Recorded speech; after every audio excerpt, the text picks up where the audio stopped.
नमस्ते, यहाँहरूलाई स्वागत छ मेरो युट्युब च्यानल शान्ता किचनमा। आज मैले च्याउको पकौडाको रेसिपी लिएर आएकी छु। त्यसको लागि मैले यहाँ च्याउ लिएकी छु। अब म च्याउ बफाउन राखेँ।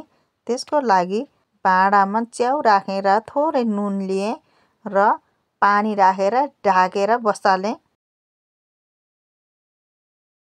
च्याउलाई चाहिँ 2-3 मिनेट बसाल्दा हुन्छ।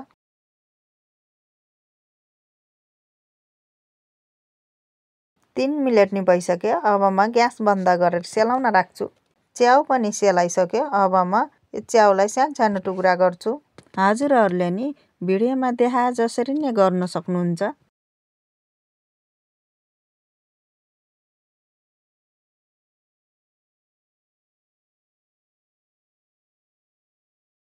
हेर्न सक्नुहुन्छ मैले सबै टुक्रा नि पारिसकेँ।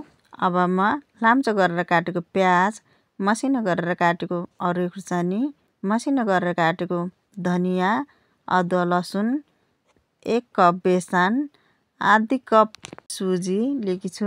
सुजी छैन भने चामलको पिठो लिन सक्नुहुन्छ। त्यसपछि मैले स्वाद अनुसार नुन, खुर्सानी, मसला लिएर मजाले मोलेकी छु। पहिला चाहिँ मैले पानी नराखिकन मोलेकी छु।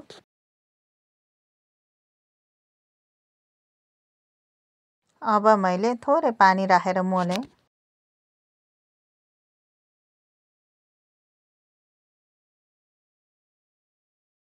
हेर्न सक्नुहुन्छ मैले मोलेर नि सकिसकेँ। अब म ग्यास बालेर कराई बसाल्छु।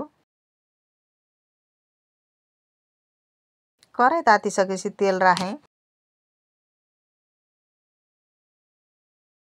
तेल तातिसकेपछि 1 घण्टा गरेर पकौडा राखेँ। तेल तताउँदा चाहिँ ठुलो बनाउनु होला ग्यास। पकौडा हाल्ने बेलामा चाहिँ सानो बनाएर गर्नु होला। ग्यास सानो बनाएर पकायो भने चाहिँ भित्रसम्म पकौडा पाक्छ। एक साइड गोल्डन ब्राउन भइसकेको छ। अर्कोतिर पल्टाएर गोल्डन ब्राउन हुनको लागि राख्छु।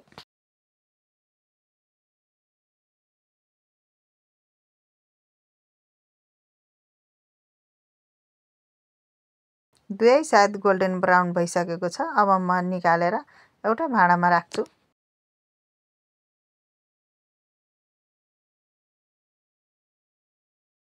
अब म बाँकी पनि यसरी नै पकाउँछु।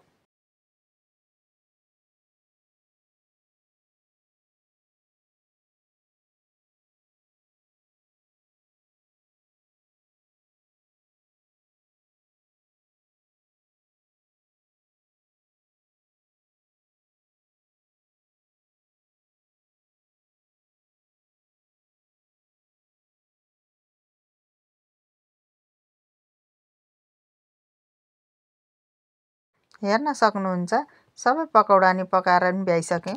यसलाई चाहिँ चटनीसँग नि खान सक्नुहुन्छ, केचपसँग नि खान सक्नुहुन्छ।